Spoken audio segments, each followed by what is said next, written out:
Welcome to the Healthy Brotherhood. We have today my co-host from the ATL, JTL, and my name is Lucia Boy from the DEBAA Detroit. What up, though? What up, though, shawty? I'm pretty excited. We got two extraordinary brothers on our podcast this evening. A lot of you already know Phillip Tucker, captain of Knoxville, and one of our mental health first aid. I don't know what therapists would call you. I guess by trade, By trade, yeah. Yeah. And also welcome for the first time on our podcast, Brother Bill McCleskey out of the Nashville chapter. Welcome to the podcast, Bill. What's up? What's up? Thanks for having me, man. Glad to have you on here.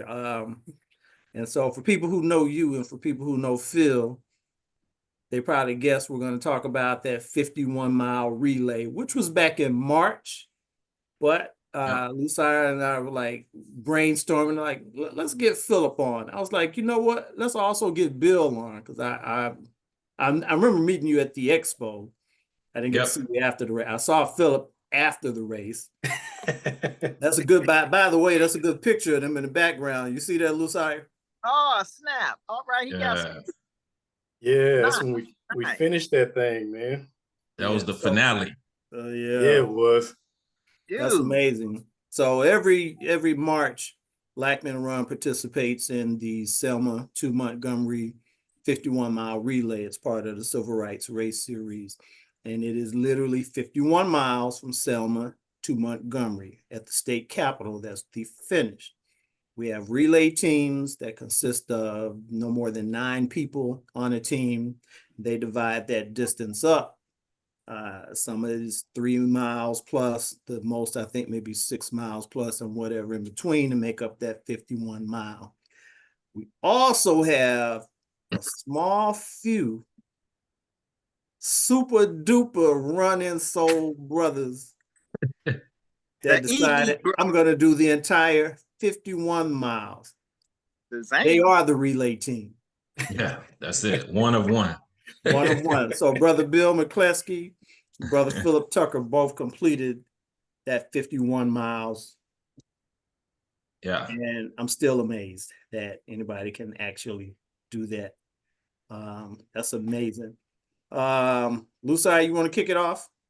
Man, I was talking to Phil the other day, man. That's his first ultra, dude. Most people first ultra 50K. This cat jumps out and say, I'm doing a 51 miler going all the way from Selma to Montgomery.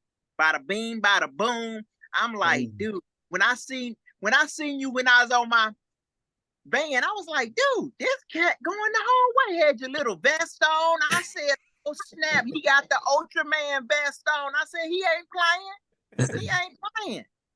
I said, oh snap. Then I found out Bill was doing it too. I was like, oh snap, these cats, you guys inspired me. I got a couple of guys here in the metro area of Detroit. We coming to Selma next year, and we dropping the mic just like you guys did because of the inspiration you guys did over there, because I was definitely inspired. See what you guys started.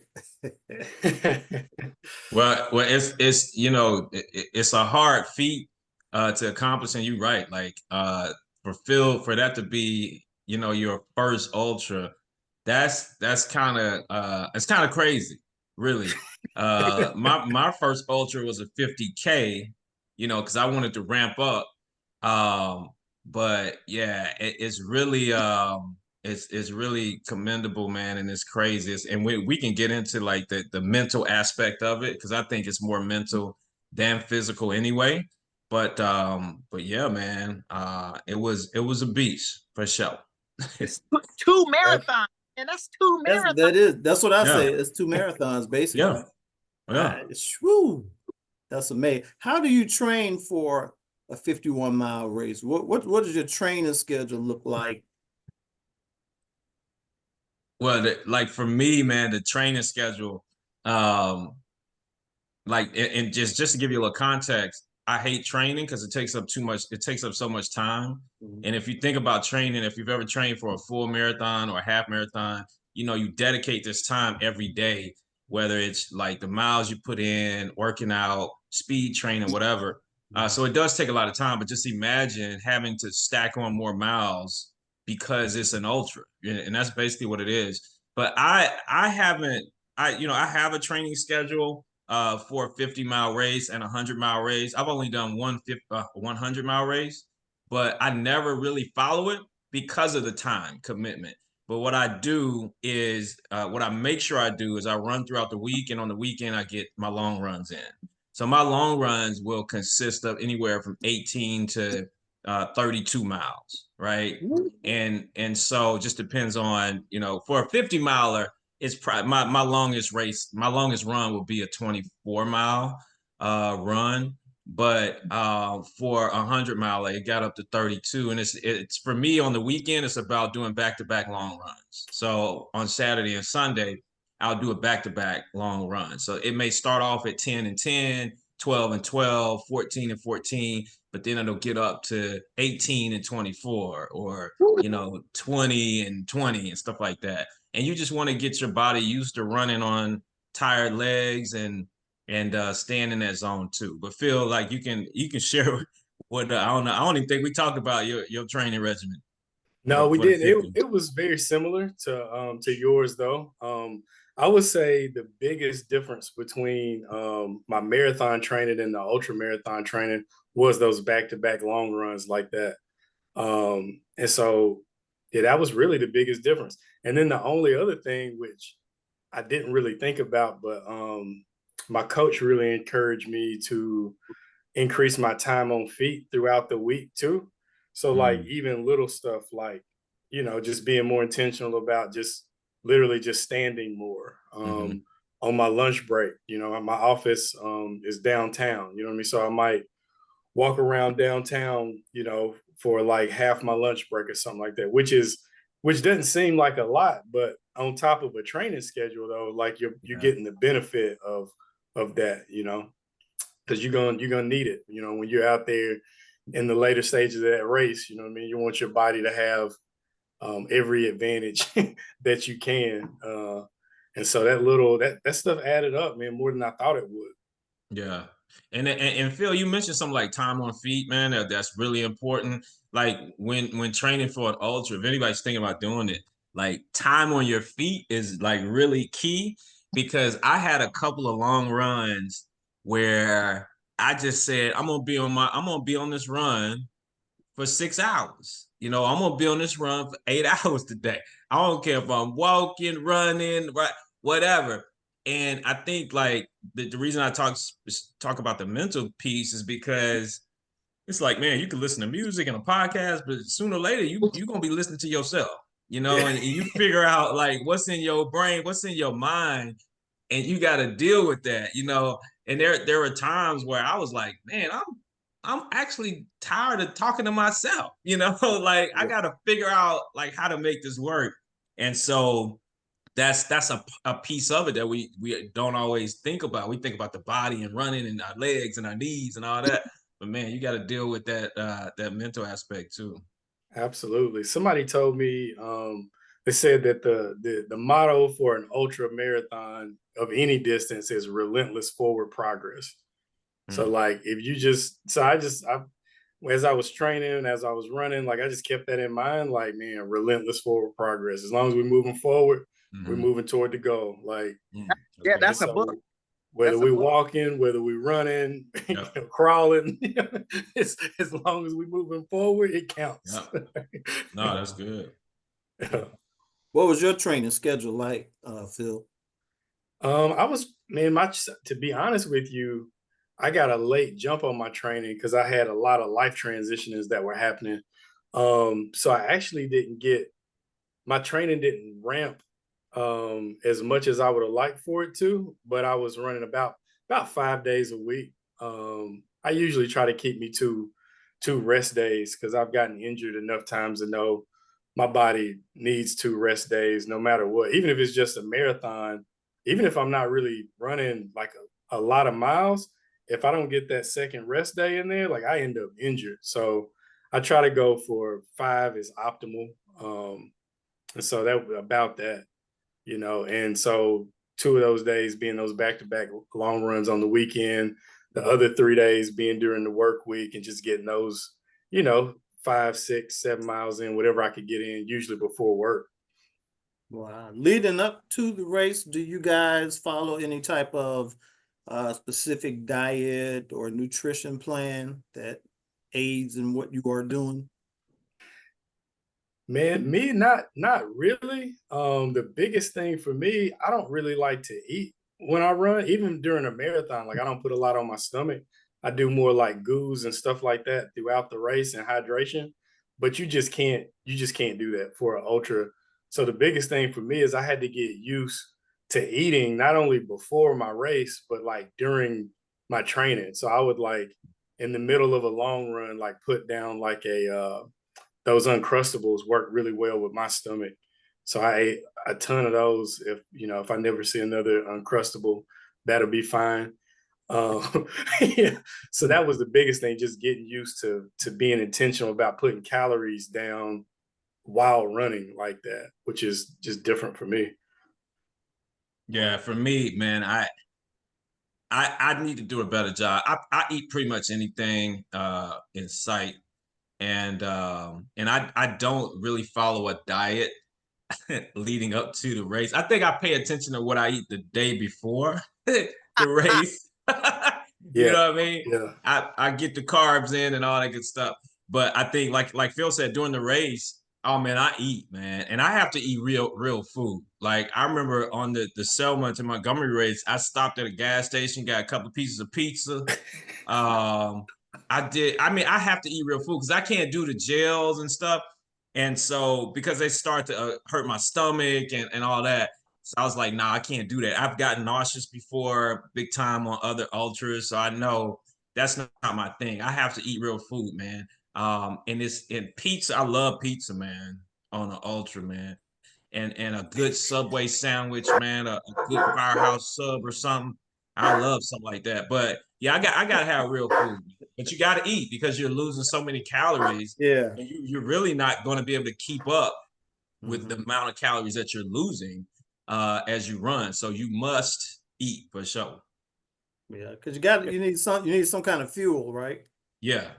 And Yeah, and a funny story about that pizza. So my wife was she was my crew for probably the first, well, I guess probably about the first I don't know when she got sick. She got sick during the race though. So she made it like maybe 3/4 of the race or something like that, maybe a little less. But at one point, I don't remember what mile it was when Bill stopped and got that pizza.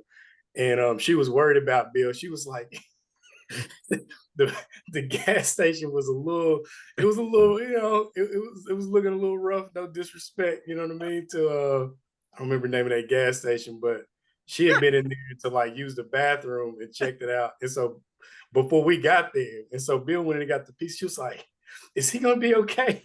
is he gonna eat that? And Bill was like, hey, bro, this is the bomb. Like, that pizza was so good, man.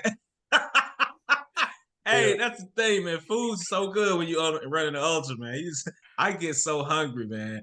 But it was the Hunt. I felt good about the pizza because it was the Hunt's pizza, so it's outsourced. You know, they didn't make the pizza in there. You know what I mean? Okay. It's the Hunt's pizza that's in all the, several gas stations all over the country. Hunt's is based in Nashville, so I know Hunt's. Okay. I trusted the Hunt's pizza. Bill But was yeah, like, man, that man. pizza gave me life. I mean, Oh, I dude. could see the life coming back as he was eating Bruh. pizza. Like it Woo. did its job. But then later in the race, so we had like the BGR presence was strong out there. Yes. And I don't know what chapter it was. I know there was I think BGR Nashville. We ran into them several times running, and then there was another chapter though. It was like 2 of them, and man, they were giving us. We ate like boiled eggs at one point. We ate. They had like pickle juice that they gave us. Yeah. All kinds of stuff, and it was like at that point, like, everything tastes good. You just like, yeah. That's a good point. And I wasn't hip to the boiled egg. I was like, man, that's a good idea, man. So nah, but the support at that race, man, and the encouragement is crazy. And I'm gonna tell you too, like, what mile did we link up, Phil? Was it like around mile 10 or something? Nah, it was probably about 9, 10, somewhere in there. Yeah. I'm telling you, I don't know if I would have finished like without Phil, man, because I was hurting, man. I had a knee issue that started hurting me around mile 21, 23, something like that. And it continued to get worse like throughout the race. And but it shows you too, I think, like, and this is why I run ultras, it's the power of just pushing through, right? Pushing through a barrier or any challenge that you're up against. Because I was running and I felt my knee hurting more and more and more. And I have this philosophy about don't give a voice to your pain, right? Don't talk about it. So I was intentionally trying not to talk about this knee, right? Not to tell Phil, man, my knee is killing me, bro. And then, I kind of brought it up a few times. And then I tried to change my form. I was trying not to bend my knee as much, dragging my leg a little bit. And then something clicked in me. And I was like, you know what? I'm just going to try to run regular. And as I did that, it progressively got a little bit better and it didn't hurt as much. And that's a testament or just a message or a lesson for life. It's like for anything. You run up against something, when it gets hard, go harder, and it may not be as bad as you think, right? And you make it get to that objective. But man, I don't know. Phil seemed like he was cool. He had no ailments, but I was hurting. And the other thing about it is, like, my knee started hurting in my 20s, early 20 something. In my mind, I'm like, dude, I got 28 more miles to go. Woo. And I'm like, oh, snap, But I think that, man, like being able, because Phil and I didn't plan to run together, right? We just kind of met up coincidentally around mile 10 and then finish together. So yeah, I appreciate you, brother. I know I told you that, but That's awesome. I appreciate you, man, because I don't know how that would have gone. You know what I mean? If I was running by myself, because I didn't plan on my wife getting sick, right? So she was supposed to be my crew. And so when she went down, that I don't know. I think I would have had a different experience if I was out there and that happened and I was just by myself, you know what I mean? And I was like, I don't know. I think it would have been different. So, I think like running with you definitely helped me. Also, it helped me kind of stick in there and focus and knowing that you had run, 100-miler before, I knew you had a lot of knowledge, that would be helpful. You know what I mean? Yeah. So you had a lot of good insight. So I think we kind of fed off each other in that way. For sure. Yep. That's awesome. You guys finished together like you did, linking up. But let's back it up. How did you feel at the beginning of the race? The start of the race? Were you nervous, excited? What's kind of going through your mind? Dude, it was eerie because there's a lot of symbolism and a lot of meaning for me when it comes to that race. Just knowing the history and everything. And so I had no intentions of running an ultra marathon ever. And so what happened was when I first started running, everybody talks about Boston. So like everybody else, I had this goal and I wanted to run Boston by the time I was 40 for a health goal.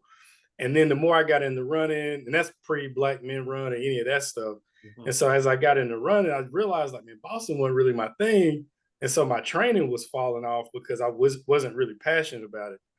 Long story short, I volunteered at my first ultra marathon here, a local race. And I just liked the vibe. I liked the crowd. And then that got my wheels turning like, man, I need to run Selma instead of trying to run Boston by 40. Man, what if I like try to win at the ultra distance, by the time I'm 40? And that goal like really resonated more. So there was just already a lot of meaning for me. And going into the race this year, I don't know what it is. So you're going out there and it's pitch black because the race starts so early. And so I'm no lie, I'm driving out there and there's a house off to the left. and it had a cross that was lit up, and there was like this water in front of the cross, and there was steam or fog coming off that water. And man, in my mind, like it looked like that cross was on fire. And so with everything else that I was already thinking about in terms of the significance of the race, like it put me in a real interesting mindset going into the race. Like I just felt like determined, like I'm about to do this. Like, Right. like I'm about to get this done. Like it was just in my spirit. So wow. Wow. Spiritual experience. What about you, Bill? Well, you know, before the race started, man, I had mixed emotions. Number one, I I met some of the crew, some of the Nashville team at their hotel, and jumped in their van and went to the, you know, starting line. And on the way there, they cracking jokes on me the whole time. You know, they like, dude, you sure you want to do this? Like, you know, and I'm trying to get my mind right. You know, I'm trying to get in the mode. And they like, dude, they look at me like, okay, you know. And so we get to the starting line, man. And yeah, as y'all know, man, it's a big party before the race starts. Yeah. You know, so the DJ is out there, people line dancing. And I'm like, okay, I'm still trying to get in like this mode so I can focus, and then I just like let my guard down, man. I just started line dancing, partying, taking selfies, you know, all this stuff. And I was having a good time. And then they got everybody to line up to start the race. I think the cyclists start first, right? Right. And so they started those guys. And then I said, man, you know what? I took a couple of minutes, man. I said a prayer, and I was like, I'm I'm headed out, right? And one thing that I didn't think about, this is like a technicality. You know, we had the wristbands on to track us, our time and all that. And I didn't start behind the starting line.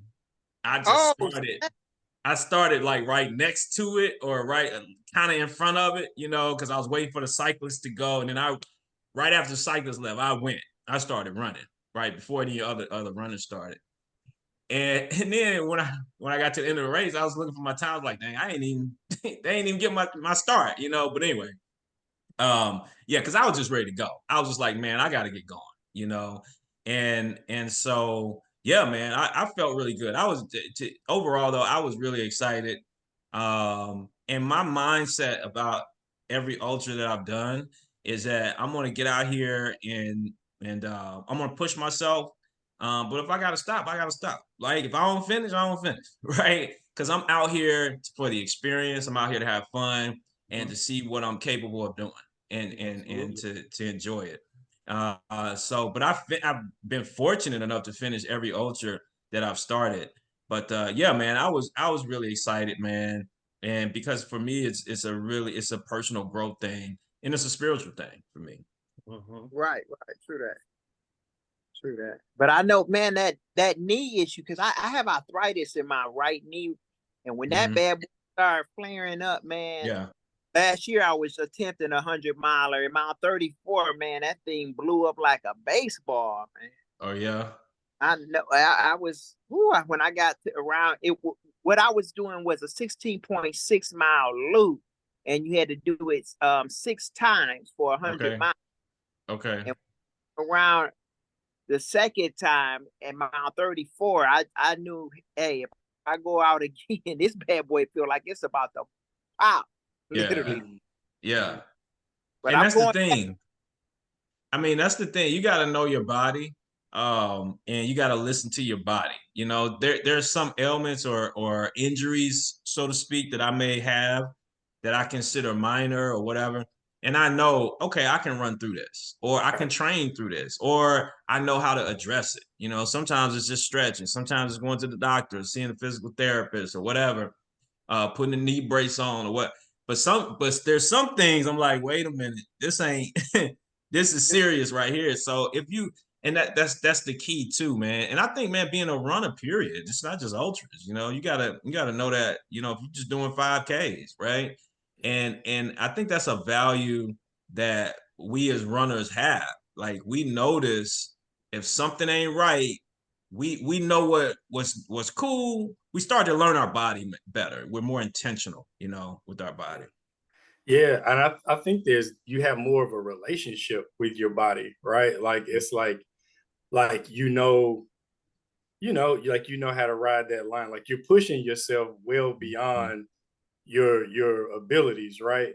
But you're trying to do it in a sustainable way. Right. You know what Yep. I mean? And that's a weird balance, you know what I mean? But I think the more intentional you are just about, like you said, Bill, listening to your body and really learning your body and what, you know, learning the difference between a serious injury versus discomfort. You know what I mean? That's a big deal. Yep. Is that where the mental kicks in? I think it's all mental. You know what I mean? But you know, I'm the mental dude though. So Right. you know, I mean, if we want to be technical, all pain is psychological anyway. You know what I mean? No, that was a conversation that Bill and I were having out there. Like literally, like all pain is psychological. Like there's not a one-to-one relationship. You know what I mean? When you injure yourself, it's not like, oh, these physical cells are damaged, therefore I feel this amount of pain. It's like your body's like, okay, I know something's not right in this area, and I'm going to send whatever pain signal I need to get your attention so that you do something about it, right?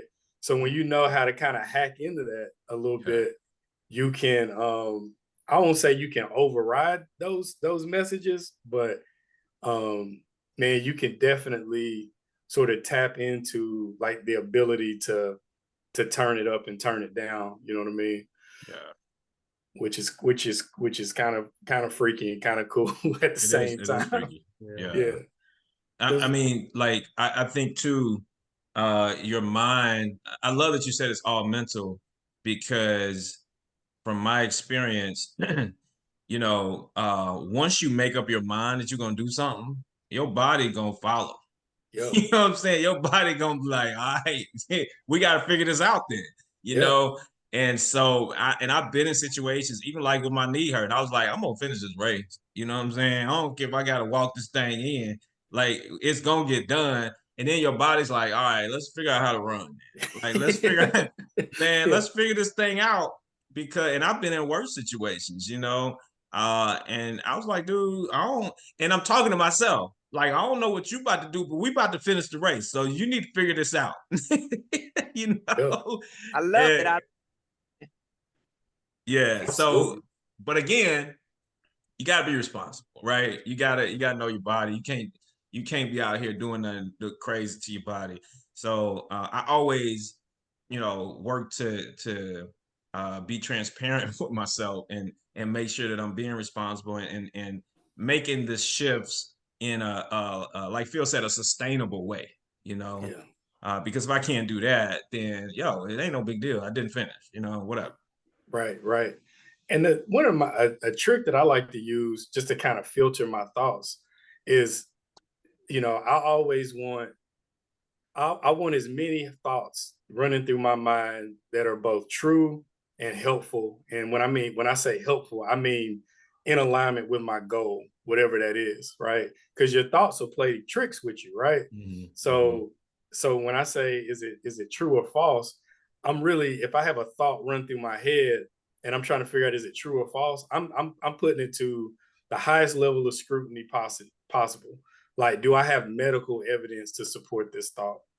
Like, could I make a case, you know what I'm saying, like in court, you know what I mean, that this is a true factual statement, right?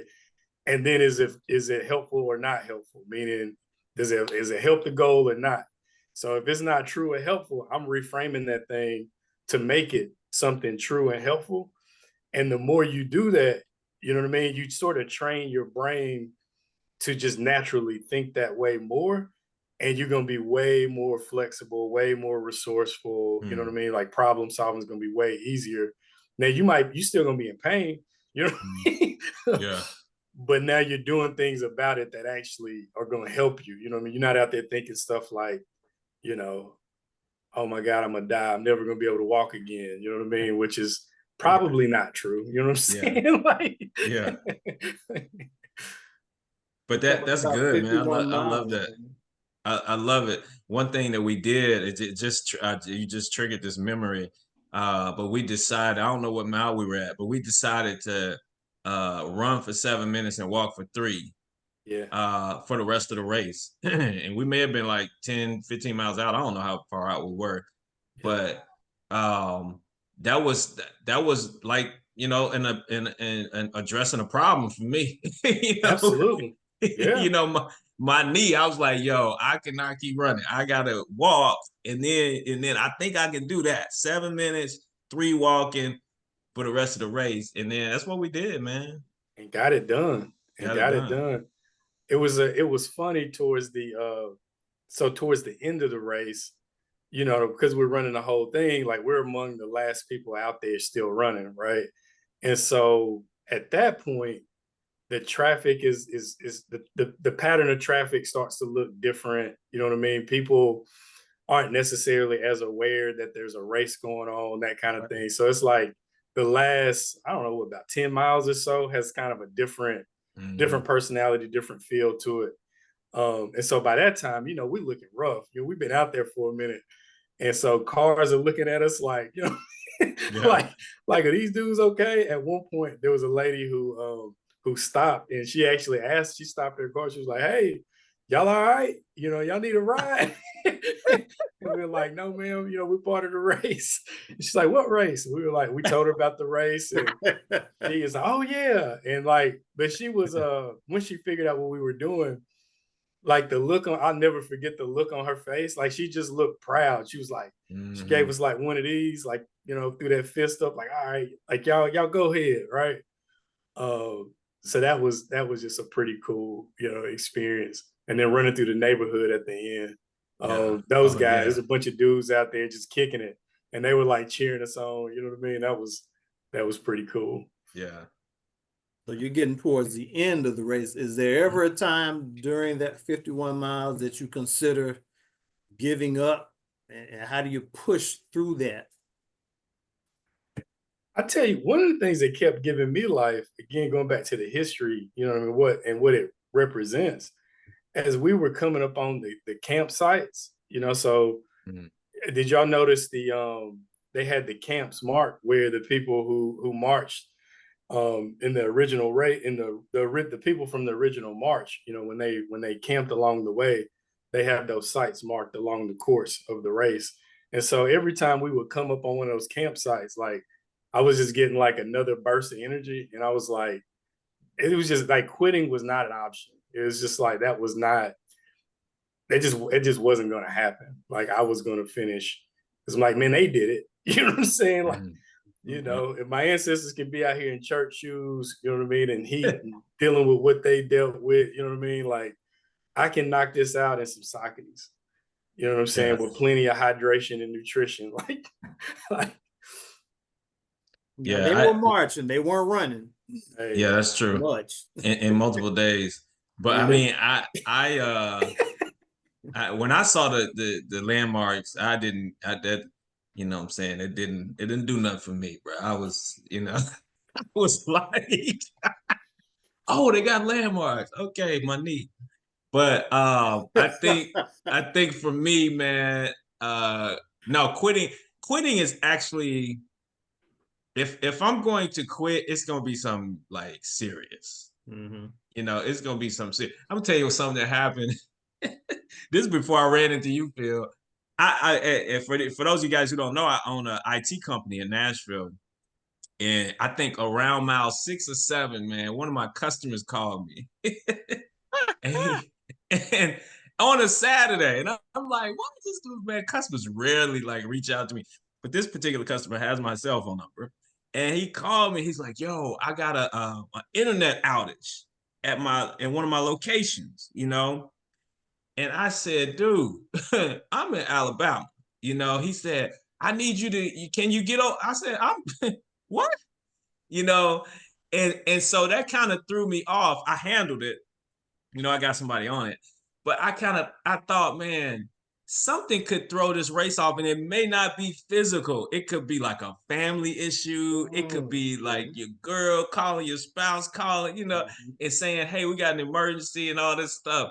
And I was just like, wow, it's amazing how like the things that you don't expect can throw you off, you know, because you get in the zone and you're like, oh, what's going on, you know?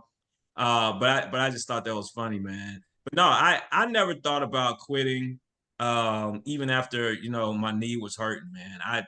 I knew for every ultra that I've run, see when you run a 50 or 100-mile race, you're gonna have issues. That's what you got to know. You gonna have some issues, right? And some of the issues you can try to anticipate, and some of the issues are going to be issues you have never had running before in your life, you know? And so you just got to be prepared, you know? And so that's what I try to do. But, you know, like Phil said, you got to have a strategy for dealing with the issues, right? Is this true? Is it helpful? And how do you address those issues? So the mindset is key, and everything is figure outable. That's my mindset. Like we can figure it out. We got to make the adjustment, but we can figure it out. So I really didn't think about quitting. Yeah, no, that's a good. At one point, in addition to the customer call, Bill was setting up food deliveries for his son. You know what I mean? Like in the middle of the race, I was like, man, this dude is unstoppable. He's on another level. He's parenting from the race. He's like running a business. He's like, you know what I mean? He got a knee issue going on. Like this man is not human. I forgot about that. Yeah, I brought my son down there, and he was at the Airbnb, hanging out at the Airbnb, and I was trying to get Uber Eats or whatever delivered to him, you know, and they left the food at the back door. He out front. I'm like, where's the food? I'm like, bro, go to the back, man, get the food. Like, do you see the food? Like, yeah, man. But hey, you gotta do what you gotta do. Yeah, that's some serious multitasking, bro. Man, yeah. Man, I'm gonna turn my phone off now, man. You made me make a decision when I do my ultra, my phone going off. Oh, bro. Yeah. I mean, and like I said, man, I rarely get like business calls on the weekend, so I didn't expect it, you know. But hey, it is what it is. It is what it is, and like Bill said, man, stuff is gonna happen.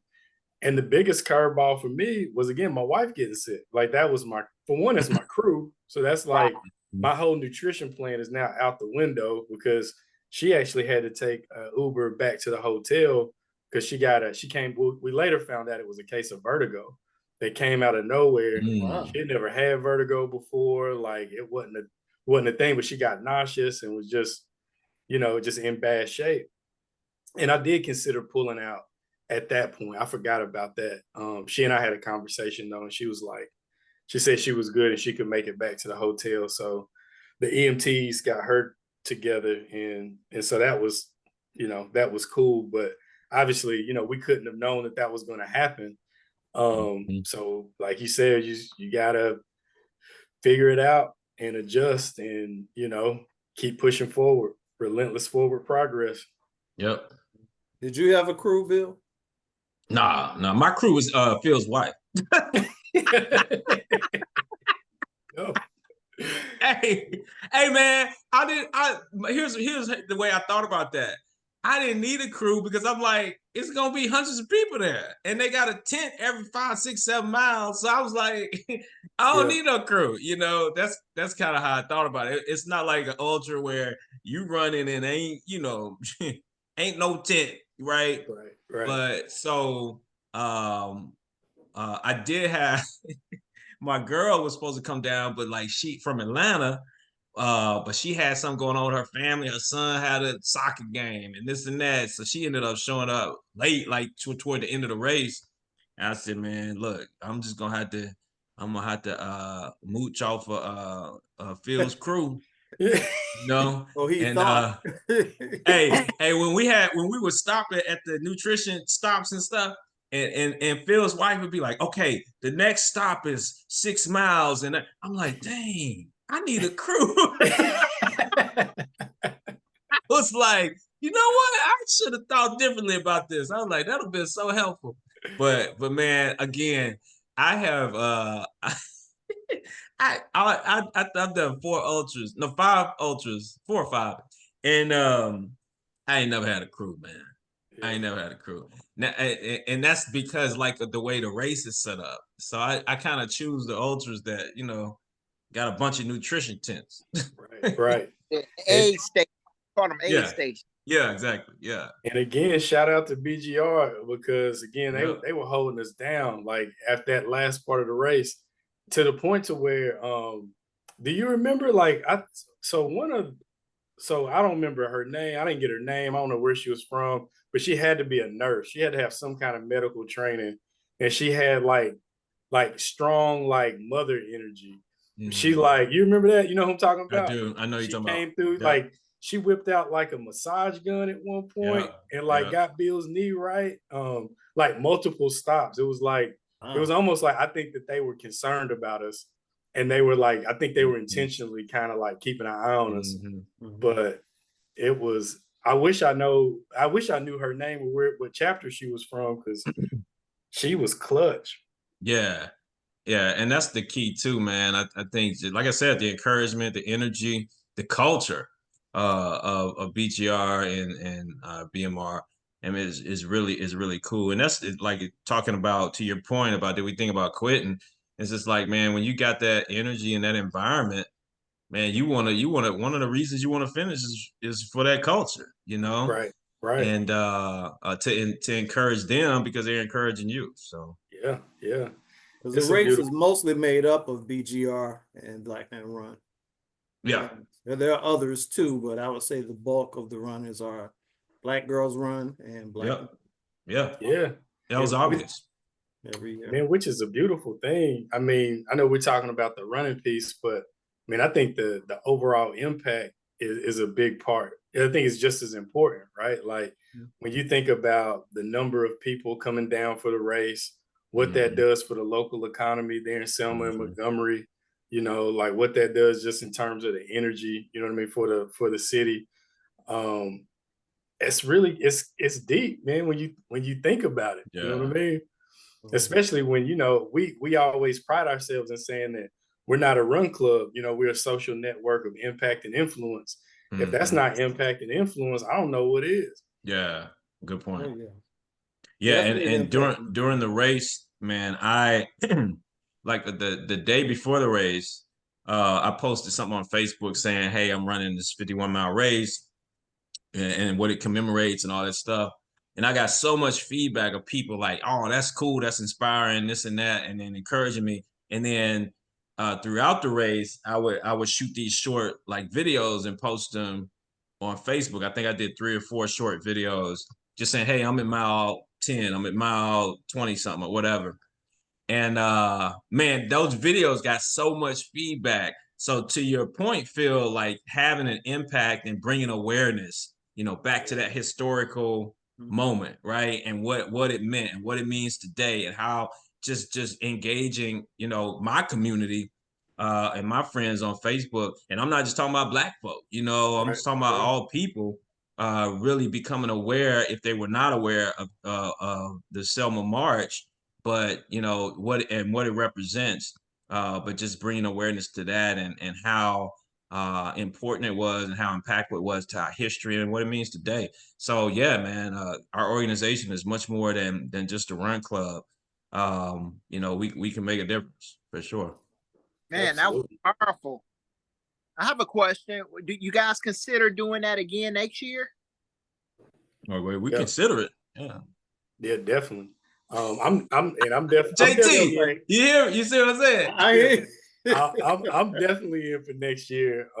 Next year I'm gonna try to. This year my goal was really to finish, and next year like I'm gonna run like with a time goal in mind. Like, I'm gonna keep that close to the chest. That's good for you, man. Yeah, I ain't never had a time goal for ultra. Hey, but you know, like I don't know if I'm gonna run it. I'm open to doing it. I'm gonna consider it, like you said. It just depends on what I got going on, you know, personally and in my personal life. I know I couldn't do the race last year because I had something conflicting. I did it a couple of years ago. I did the relay. But yeah, man, I am I'm looking forward to participating for sure. And I think that as this race continues, throughout the years in the future, man, it seems like it's just getting bigger and bigger, right? Yeah, Because I remember definitely. a couple of years ago, I went and then I came back this year. I was like, man, this thing like blew up. It's like way more people, and I was like, wow. So I'm excited to see, where it goes. But my point is, I hope that more people will run the ultra, Yeah. do the whole race, and bring awareness to that event, and possibly, you see people raising money for certain organizations or nonprofits when they run. Maybe that can be there can be some type of collab in that respect. But yeah, man, I'm looking forward to see where this whole thing goes. Sure. That would be super dope. Yeah. And I know Sika Henry ran it this year and won it. Yes. She's a professional runner. So Yeah. it's just getting bigger and bigger as the word is getting out. So I think we've still only scratched the surface of what this race is definitely going to become. I mean, hey, maybe this is our Boston in the making. You know what I mean? I know they got the race in Atlanta, which is super popular and super dope. I want to get out to Hotlanta and do that one at some point.